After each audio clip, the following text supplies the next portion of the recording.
स्थानिक स्वराज्य संस्थांच्या निवडणुकीच्या बाबतीमध्ये आम्ही मुख्यमंत्री मोदी यांची भेट घेतली नाही. काही रायगडला जो एक गेले 2 वर्ष सातत्यानं आरोप होत होता की बीडीपी बाहेर गेला, बीडीपी गुजरातमध्ये गेला, बीडीपी अन्य ठिकाणी गेला. ते बीडीपीचं प्रपोजल जे मान्य झालेलं आहे त्या उद्योजकाला घेऊन मी माननीय मुख्यमंत्री मोदी यांची भेट घेतली. काही इंडस्ट्रियल पॉलिसी आहेत त्याच्याबद्दल माझी आणि मुख्यमंत्री मोदी यांची चर्चा झाली आणि उद्योग विभागाबाबत ज्या काही अडीअडचणी होत्या त्या संदर्भातली माझी आणि त्यांची चर्चा झाली. कुठेही राजकीय चर्चा झालेली नाही आणि जाहीररित्या अशा पद्धतीनं तिकीट वाटपाची चर्चा कशी काय होऊ शकते. त्याच्यामुळं माननीय मुख्यमंत्री मोदयांकडे काही उद्योग विभागाच्या निगडीत प्रश्न जे होते त्या संदर्भात चर्चा करण्यासाठी मी आलो होतो. या प्रकल्पासंदर्भात कधीपासून हा प्रकल्प तुमच्या मुहूर्तमेढ रोवली जाणार आहे? मी अनेक दिवसापासून सांगत होतो की जे पत्रकार परिषद घेऊन सरकारवर खोटे आरोप करतायत हे दादांत खोटे आहेत. जसं कालचा मोर्चा निघाला, वोट चोरीच्या बाबतीमध्ये बोंबाबोंब सुरू आहे, तशीच बोंबाबोंब ह्या बीडीपीच्या बाबतीमध्ये होती. आणि त्यावेळी श्वेतपत्रिका काढून उद्योगमंत्री म्हणून मी विधान भवनामध्ये असं सांगितलं होतं की जरी सरकारचे 1000 कोटी रुपये आम्हाला मिळणार नसतील तरी देखील बीडीपी शासनाच्या मार्फत आपण करणार आहोत. आणि त्या बीडीपीच्या संदर्भातली चर्चा करण्यासाठी उद्योजकांना घेऊन मी मुख्यमंत्री मोदयांकडे आलो होतो आणि बीडीपी हा आता रायगड जिल्ह्यामध्ये होणार आहे. उद्धव ठाकरे यांनी म्हटले की मी स्वतः जाऊन शेतकऱ्यांना जी मदत झालेली त्याचा रियालिटी चेक करणार आणि अधिकाऱ्यांना जाबसुद्धा विचारणार. ठीक आहे, त्यांना कुठं जायचं असेल त्यांना जाऊ दे, त्यांना कोणाला जाब विचारायचा आहे ते विचारू दे. परंतु जो सरकारनं माननीय देवेंद्रजी फडणवीस साहेबांच्या नेतृत्वाखाली निर्णय घेतला आणि त्याच्यामध्ये उपमुख्यमंत्री शिंदेसाहेब देखील आहेत, अजितदादा देखील आहेत, त्या सरकारनं दिलेला शब्द हा कायमस्वरूपी आम्ही पाळतो हे अनेक वेळा दाखवून दिलेलं आहे, अनेक प्रसंगातनं आम्ही दाखवून दिलेलं आहे. त्याच्यामुळं निवडणुका आल्यानंतर स्थानिक स्वराज्य संस्थांमध्ये आपल्याला मतं कशी पडतील यासाठी ही सगळी केलेली उठाठेव आहे. आज शेतकऱ्यांना जी मदत मिळते त्याबाबतची एक ऑडिओ क्लिप जी आहे ती समोर आलेली आहे. नागपूरमधली ही ऑडिओ क्लिप आहे. त्यामध्ये एक कंत्राटी कर्मचारी ग्रामपंचायतीचा असं म्हणतो की तुला जे 6500 रुपये आलेले आहेत त्यातले अर्धे पैसे जे आहेत ते मला दिले पाहिजेस तू, असं त्यांनी म्हटलंय. एक ऑडिओ क्लिप आहे. नाही, असं जर आलं असेल आणि ते खरं असेल तर त्याच्यावर कारवाई केली पाहिजे. जर आलेल्या पैशातले पैसे शेतकऱ्याचे अधिकारी कोण मागत असेल आणि त्यांच्यावर जबरदस्ती करत असेल तर त्याच्यावर पोलीस कारवाई देखील झाली पाहिजे, ही आमची भूमिका आहे.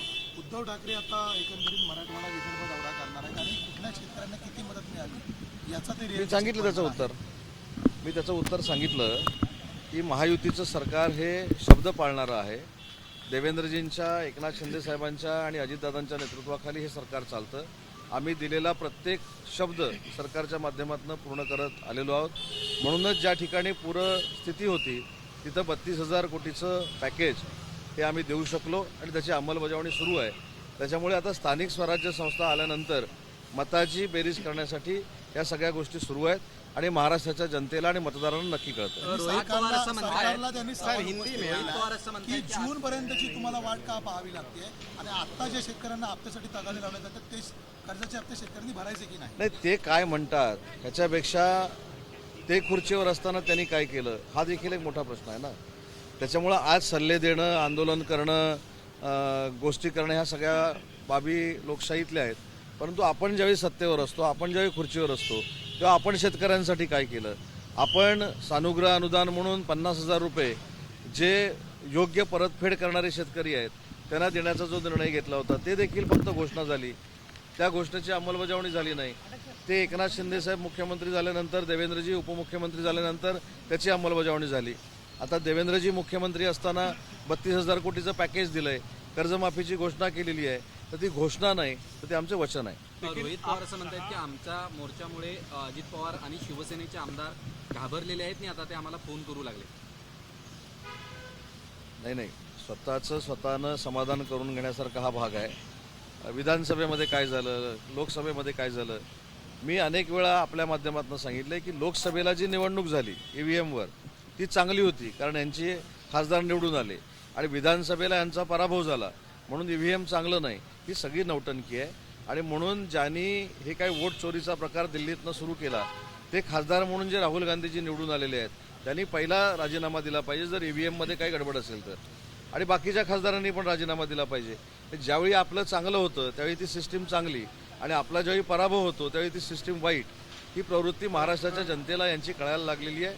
आणि परवाचा जर मोर्चा आपण बघितला तर इतका विस्कळीत मोर्चा होता, नेत्यांमध्ये समन्वय नव्हता, कोण भाषण करणार याच्यामध्ये समन्वय नव्हता, गर्दी जमेल का म्हणून 2 नेते हॉटेलमध्ये देखील तुम्ही आम्हाला बसलेले दाखवलेत.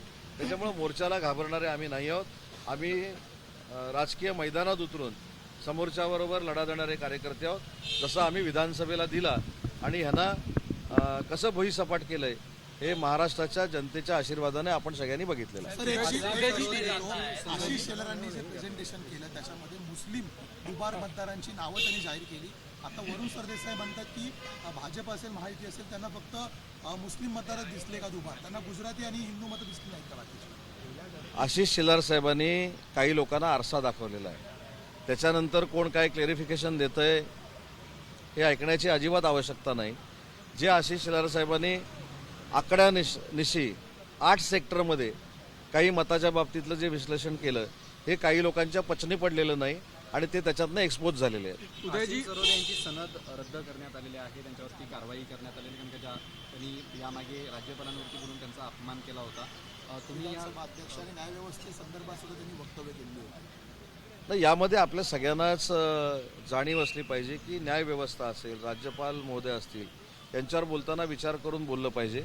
त्यांच्यावर नक्की काय कारवाई झाली याची मला कल्पना नाही, परंतु असं कुणीच बोलू नये. राज्यपालांवर न्यायव्यवस्थेवर बोलण्याचा कोणाला अधिकार नाही, कारण आपल्या देशातली न्यायव्यवस्था ही जगात सगळ्यात सर्वश्रेष्ठ आहे याची जाणीव सगळ्यांना असली पाहिजे आणि त्याच्यावर बोलणं किंवा राज्यपालांवर बोलणं हे अयोग्य आहे. उदय जी, जिस तरीके से अब उद्धव ठाकरे कह रहे हैं कि मराठवाड़ा और तमाम सारे दौरे पर जाएंगे और पोल खोल करेंगे, चेक करेंगे कि आप लोगों ने सही में मदद की कि नहीं. माननीय मुख्यमंत्री देवेंद्र जी, माननीय उपमुख्यमंत्री एकनाथ शिंदे साहब और माननीय उपमुख्यमंत्री अजीत दादा, इनके नेतृत्व में हमने जो काम करने का ऐलान किया था वो पूरा किया है.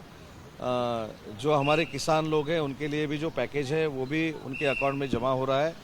जब ये लोग सत्ता पे थे, ये लोग कुर्सी पे थे, तब ये कब किसानों के पास गए, इसका भी थोड़ा बहुत एनालिसिस होना चाहिए, इसका भी प्रेजेंटेशन होना चाहिए. और ठीक है, अभी स्थानिक स्वराज्य संस्था की निवडणूक आगे दिखाई दे रही है, इसलिए ये सब नौटंकी है. आज कल उस दिन जिस तरीके से मोर्चा हुआ उसमें कहीं न कहीं ये कहा गया कि चुनाव टाल दिए जाने चाहिए और सभी लोग मिल के जिस तरीके का मोर्चा कर रहे हैं उसे कैसे देखते हैं? नहीं, जब चुनाव की प्रोसीजर शुरू नहीं थी तब चुनाव होना चाहिए ये बयानबाजी थी. अब चुनाव लगने की जब प्रोसीजर शुरू हो गई है तब चुनाव नहीं चाहिए.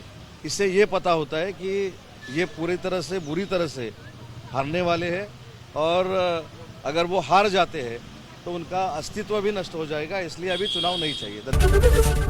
एबीपी माझा, उघडा डोळे बघा नीट.